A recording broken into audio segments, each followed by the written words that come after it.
Assalamualaikum warahmatullahi wabarakatuh. Pada kesempatan kali ini kita akan mendiskusikan tentang gizi keluarga untuk membentuk generasi yang unggul. Seperti diketahui bahwa kualitas suatu negara sangat ditentukan oleh kualitas sumber daya manusianya. Dan kualitas sumber daya manusia sangat ditentukan oleh proses pertumbuhan dan perkembangannya.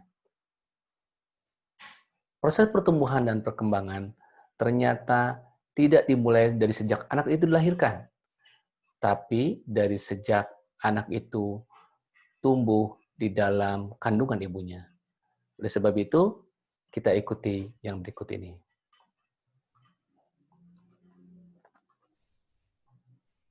Gizi keluarga. Keluarga merupakan unit terkecil dalam masyarakat. Dan oleh sebab itu, maka di dalam keluargalah SDM yang unggul itu dibentuk. Kita memiliki masalah dalam gizi keluarga yang dikenal dengan double burden. Masalah gizi di Indonesia itu dua sekaligus. Yang pertama, gizi kurang yang terdapat pada ibu hamil dan anak. Yang kedua, gizi lebih yang menimpa orang dewasa. Jadi, di Indonesia kita mengalami dua masalah gizi sekaligus. Yang satu, kekurangan gizi. Yang kedua, kelebihan gizi.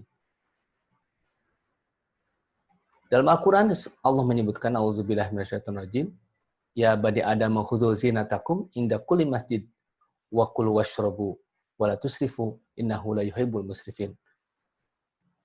Hai anak Adam, pakai pakaianlah yang baik, yang indah setiap memasuki masjid, makan minum kata Allah, jangan melampaui batas. Sesungguhnya Allah tidak menyukai orang yang melampaui batas. Kenyataan realitas yang ada di Indonesia menunjukkan bahwa kita sudah melewati batas itu. Di satu sisi ada orang-orang, yaitu orang dewasa yang gizi lebih, berarti dia melampaui batas atas yang diinginkan, yang diperbolehkan.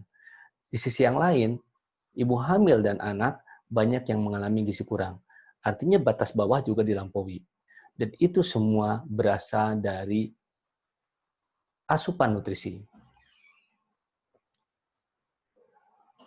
Kita sekarang akan lihat bagaimana data statistik yang berasal dari Kementerian Kesehatan Republik Indonesia menunjukkan bahwa wanita hamil dengan kurang energi kronis, persentasenya masih cukup besar.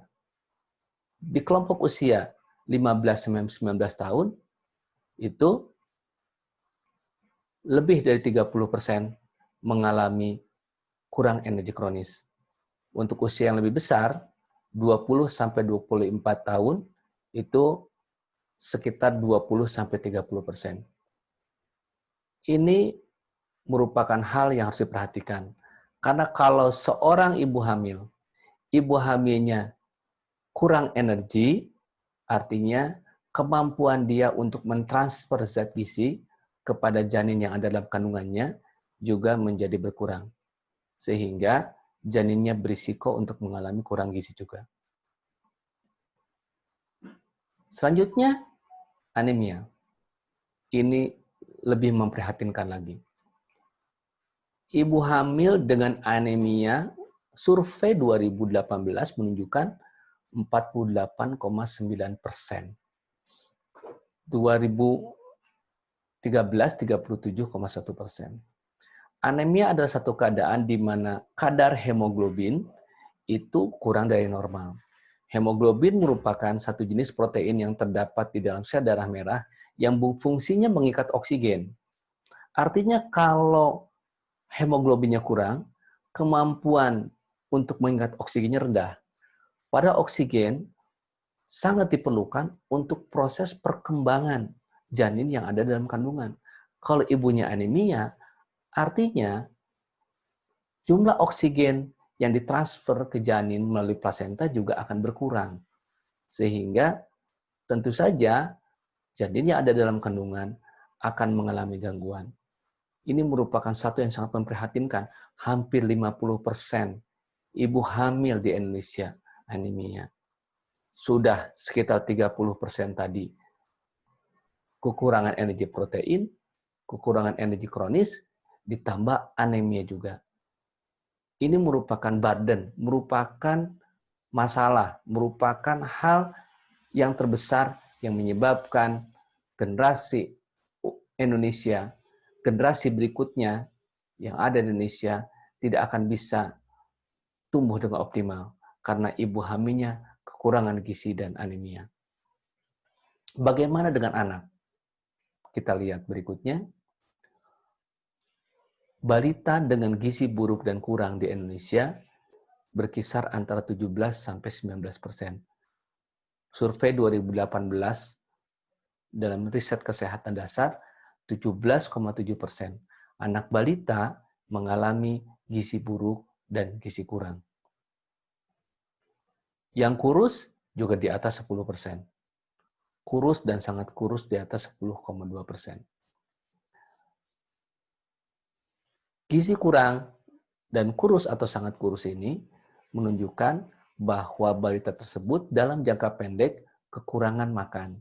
Dalam jangka pendek kekurangan asupan nutrisi sumber energi. Dan hal yang saya tunjukkan berikut ini juga lebih memprihatinkan lagi, karena ternyata dari survei tahun 2007 sampai 2018 secara konsisten menunjukkan bahwa anak balita yang pendek dan sangat pendek selalu di atas 30%. Pendek itu menunjukkan proses pertumbuhan jangka panjang.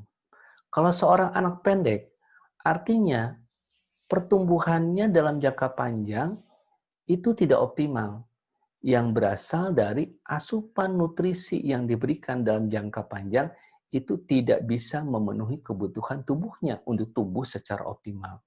Berarti dia kekurangan energi. Anak ini juga kekurangan protein.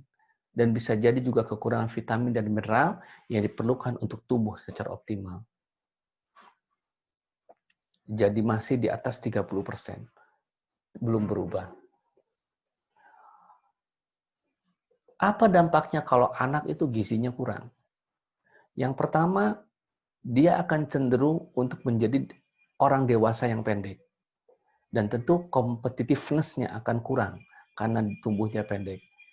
Yang kedua, kalau anak wanita dengan gizi kurang, maka berisiko untuk melahirkan bayi berat lahir rendah, yang beratnya kurang dari 2.500 gram ketika dilahirkan.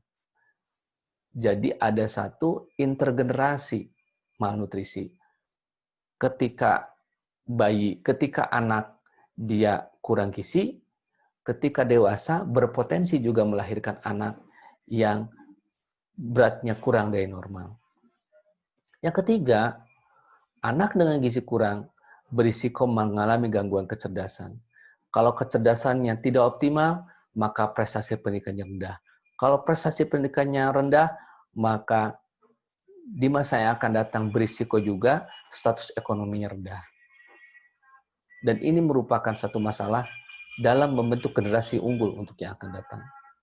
Dan satu yang terakhir, anak-anak dengan gizi kurang, baik itu berat badannya kurang, ataupun kemudian tubuhnya pendek, ternyata lebih berisiko untuk menderita penyakit kronis di saat dia dewasa. Jadi, ketika anak dia gizi kurang, ketika dewasa, kalau dia lebih gizi, kalau dia kebanyakan makan, justru berisiko menderita penyakit obesitas, hipertensi, dislipidemia, diabetes, dan penyakit kardiovaskuler saat dewasa, yaitu stroke dan jantung. Kita lihat perbedaan sinap, yaitu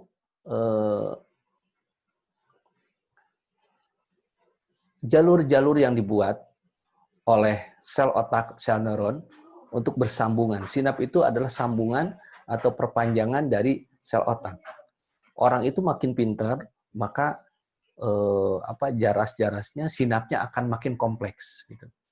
meskipun jumlah sel otaknya sama. Nah, ternyata kita lihat, kalau kita lihat di sini, pada anak yang normal terlihat seperti ini sel otaknya. Ya, sinapsnya juga panjang-panjang seperti ini.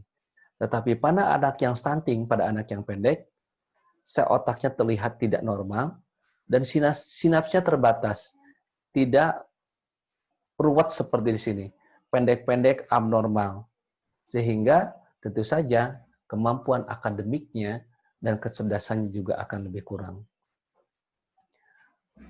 Nah, senada dengan hal itu, kita lihat prestasi Indonesia, kemampuan siswa Indonesia dalam membaca matematik dan sains berdasarkan laporan Program for International Student Assessment PISA 2018 ini yang terbaru, yang dirilis oleh OECD, ya. Ternyata Indonesia di peringkat 71 dari 78 negara, di bawah Malaysia, di bawah Thailand. Tahun 2016, 2015 peringkat 64 dari 70. Tahun 2018 peringkat 71 dari 78. Jadi terdapat korelasi. Kita lihat ada satu kesesuaian antara status gizi anak yang kurang, yaitu lebih dari 30% stunting tadi, dengan realitas bahwa kemampuan siswa Indonesia dalam membaca matematik dan sains juga ternyata rendah sekali. Termasuk terendah. Dari 78 negara, kita ranking 71. Ini sesuatu yang sangat memprihatinkan. Bagaimana dengan orang dewasanya? Ini ada sesuatu yang fenomena yang kita lihat. Ternyata orang dewasa dengan obesitas dan overweight dari tahun 2007 sampai 2018 makin meningkat. Artinya apa? Artinya makin banyak orang dewasa di kita yang mengkonsumsi makanan lebih dari yang diperlukan. Jadi bisa jadi orang-orang dewasa yang obesitas ini, waktu kecilnya dia kurang gizi, waktu dia dewasa ternyata lebih gizi. Dan ini tentu saja meningkatkan risiko penyakit kardiovaskuler, penyakit kronis. Demikian juga dengan obesitas sentral. Obesitas sentral itu adalah satu keadaan di mana terjadi penumpukan lemak yang berlebih di sekitar perut, ya, yang ditandai dengan kalau pria di atas 90 cm, kalau wanita di atas 80 cm. Berarti dia mengalami obesitas sentral. Persentasenya makin meningkat. 2007 hanya 18,8%, tetapi 2018 sudah mencapai 31%. Obesitas sentral merupakan satu indikator awal dari penyakit yang disebut dengan metabolic syndrome. Ya. Kalau seseorang sudah mengalami obesitas sentral, banyak lemak di sekitar perutnya, maka dia lebih berisiko untuk mengalami penyakit kencing manis, hipertensi, trigliserida akan meningkat, kolesterol akan meningkat. Yang ujung-ujungnya yang dikhawatirkan dan paling tidak kita hendaki adalah serangan jantung dan stroke. Itu diawali dari obesitas dan obesitas sentral. Inilah keadaan kita. Ya. Nah, jadi ternyata tingginya angka kematian di Indonesia karena stroke dan jantung, jadi stroke dan jantung itu sekarang menjadi penyebab kematian nomor 1 di Indonesia. Bukan kecelakaan, bukan karena balita meninggal, tetapi orang dewasa meninggal itu sekarang penyebab nomor 1-nya karena stroke atau jantung. Ya. Dan trennya yang mengalami serangan jantung dan stroke itu makin muda. Ini yang harus kita waspadai. Dan itu ternyata diawali dari anak. Jadi kalau kita lihat di sini, malnutrisi itu ada berlangsung intergenerasi. Diawali dari ibu hamil yang malnutrisi, akan melahirkan bayi yang berat lahir rendah, yang menunjukkan bahwa perkembangan janin di dalam kandungan tidak optimal, kemudian ketika dia anak menjadi anak yang gizi kurang atau pendek, setelah itu remajanya pun menjadi remaja yang pendek, sehingga dewasanya menjadi dewasa yang pendek, selanjutnya dia akan berisiko untuk mengalami penyakit kronis, hipertensi, diabetes mellitus, dislipidemia, yang diakhiri dengan serangan jantung dan stroke ketika dewasa. Jadi, kalau melihat ini, untuk membentuk generasi yang unggul, kita harus mengoptimalkan pertumbuhan anak. Dan mengoptimalkan pertumbuhan anak dimulai dari sejak ibu sebelum hamil. Jadi kalau kita mau melakukan intervensi, yang paling baik adalah di sini. Yang pertama adalah anak yang sudah dilahirkan, kita usahakan jangan sampai gizi kurang atau pendek. Yang kedua, kemudian kalau dia sudah dewasanya, memang dewasanya pendek, maka harus diubah gaya hidupnya agar tidak memiliki penyakit kronis yang menyebabkan serangan jantung dan stroke. Akibat dari hal ini menjadi beban negara. Pembayaran BPJS terbesar sekarang itu untuk penyakit kronis, untuk penyakit yang seumur hidup akan diderita, untuk membeli obat kencing manis, untuk membeli obat hipertensi, untuk membayar orang yang cuci darah. Kenapa dia sampai cuci darah? Kalau kita lihat, orang-orang yang cuci darah itu penyebabnya sebagian besar karena dua hal. Sekitar 40-50% karena diabetes mellitus, 40-50% karena hipertensi. Ini dua penyebab utama dari orang cuci darah. Kalau dilihat dari proporsinya. Gitu. Dan sebenarnya keadaan ini bisa dicegah. Masalahnya itu. Ini bukan keadaan yang berlangsung secara genetik harus seseorang akan mengalami penyakit itu. Ini asalnya adalah lifestyle, gaya hidup. Dan gaya hidup harus bisa dirubah dari sejak ibu akan hamil. Ya. Jadi kita bisa mengintervensi dimanapun sebetulnya. Dari sejak bayi bisa, ya, kemudian agar dia tidak menjadi anak yang gizi kurang atau pendek, atau setelah remaja juga boleh, atau dewasa supaya tidak mengalami penyakit kronis. Tetapi yang lebih dini lagi sebetulnya di sini. Bagaimana agar orang dewasa yang hamil tidak mengalami malnutrisi. Supaya kehamilannya bisa optimal. Nah, jadi kalau kita lihat di sini, generasi yang akan, kalau ingin kita membentuk generasi yang baik itu sebetulnya diawali dari nenek. Ya, tapi di mana nenek ini mewariskan gen dalam pembuatan sel telur untuk cucunya yang akan diturunkan kepada ibunya. Tetapi memang peran paling besar itu adalah pada ibu di sini. Karena di ibu melepaskan sel telur, menyediakan zat gizi, mempengaruhi perkembangan plasenta di dalam kandungan, melahirkan bayi, memberi makan bayi, memberi makan anak. Plasenta dari ibu juga yang mentransport zat gizi, memproduksi hormon, ya, janin mengambil zat gizi melalui plasenta, membentuk organ. Jadi ini semua terjadi dalam kandungan ibu. Peran ayah kecil. Peran ayah hanya mewariskan gen saja. Semuanya terjadi pada ibu. Ya. Jadi kalau kita ingin generasi yang berikutnya sehat, unggul, tidak memiliki penyakit kronis, maka kalau kita lihat di sini, yang paling berpotensi, yang paling optimal dalam memberikan agar kita bisa memberikan intervensi yang lebih optimal untuk mencegah penyakit kronis dan membentuk generasi yang unggul itu adalah pada ibu. Adalah pada ibu. Gimana caranya agar ibu hamil sehat? Gimana caranya dia tidak kurang gizi? Gimana caranya dia tidak anemia? Gimana caranya agar selama dia mengandung itu janinnya bisa tumbuh dengan optimal. Yang berikutnya baru kemudian ketika dilahirkan. Oke.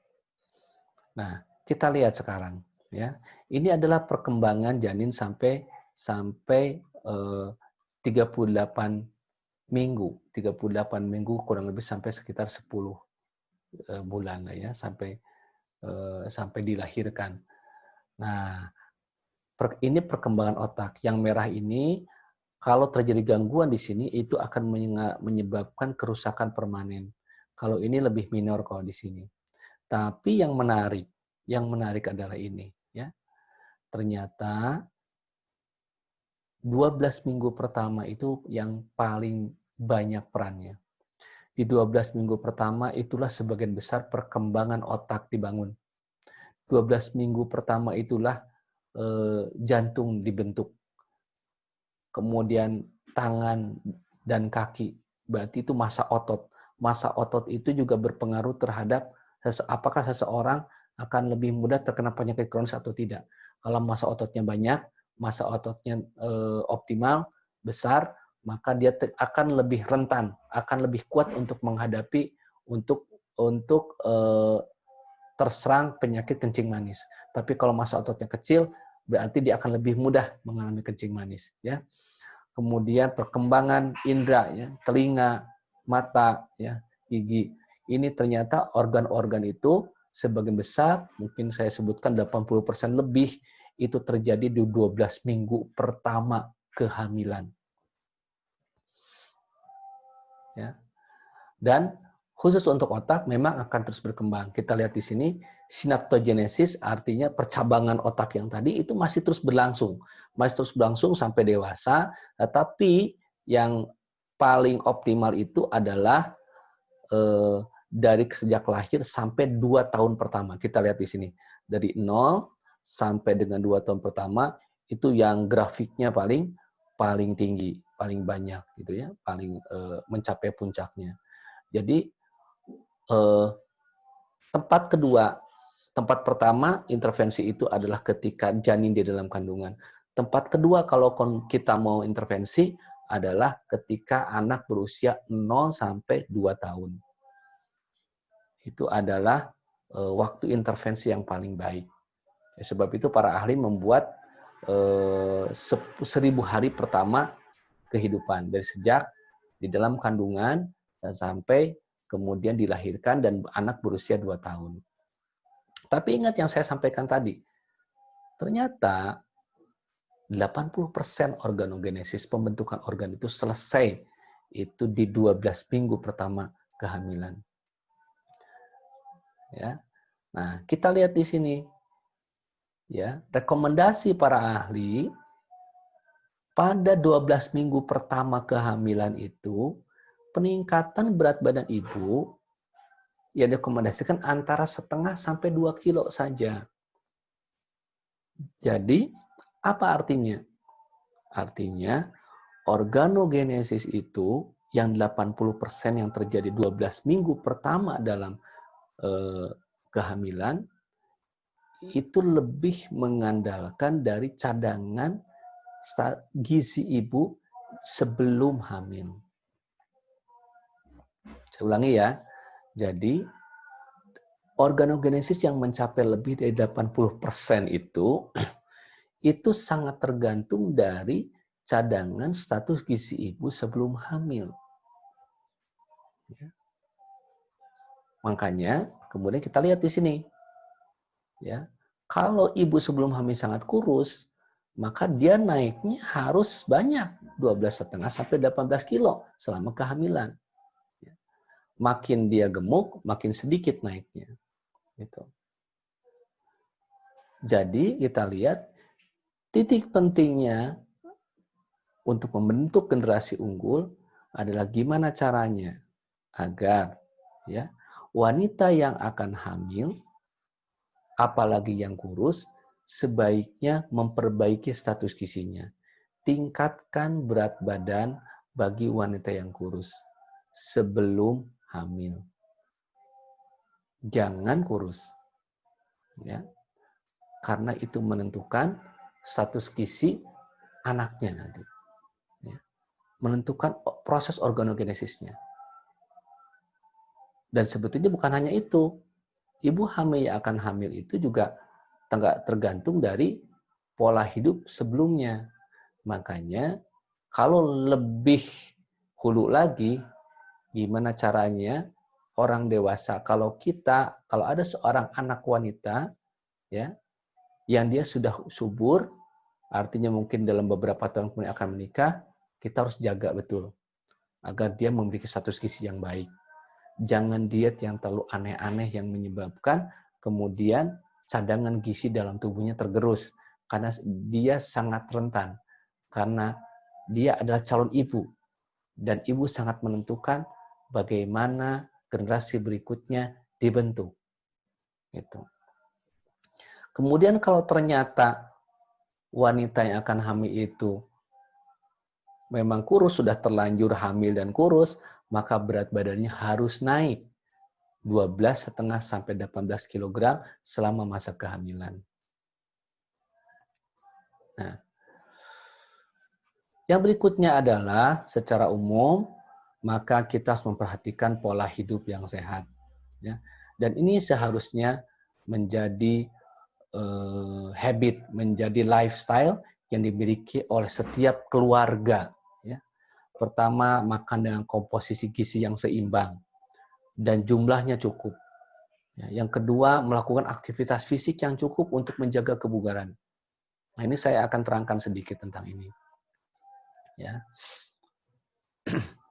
Dalam proses konsepsi, ya, anak-anak SMP, SMA sudah tahu bahwa proses pembuahan itu terjadi, dalam proses pembuahan itu terjadi di mana sel sperma itu akan masuk ke sel telur dan kemudian berbaur. Sel sperma itu terdiri dari kepalanya dan ekornya. Penelitian menunjukkan bahwa ternyata di dalam ekor itu terdapat mitokondria. Bukan hanya mitokondria, mitokondria itu adalah mesin gitu. Yang menggerakkan si sperma itu adalah mitokondria. Terdapat yang disebut dengan DNA mitokondria. Ya. Dan ketika sperma itu masuk ke dalam sel telur, DNA mitokondrianya, si DNA-nya itu tidak dibawa masuk, yang masuk hanya kepalanya saja. Oleh sebab itu, kebugaran seorang anak sangat tergantung dari kebugaran ibu, bukan kebugaran ayah.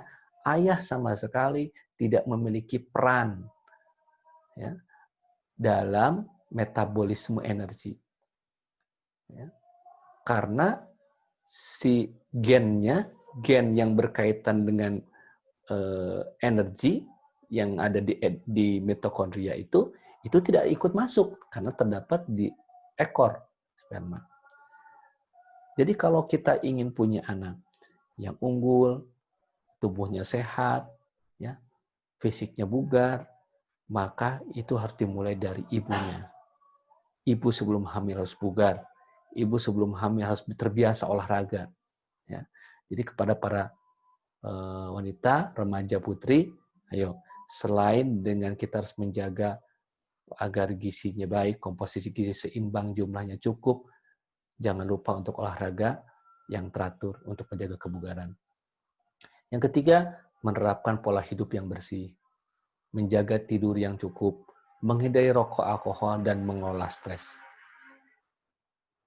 Nah, yang dimaksud dengan komposisi yang seimbang itu, zat gizinya harus lengkap, harus mengandung karbohidrat, lemak, protein, vitamin, mineral, dan air yang cukup.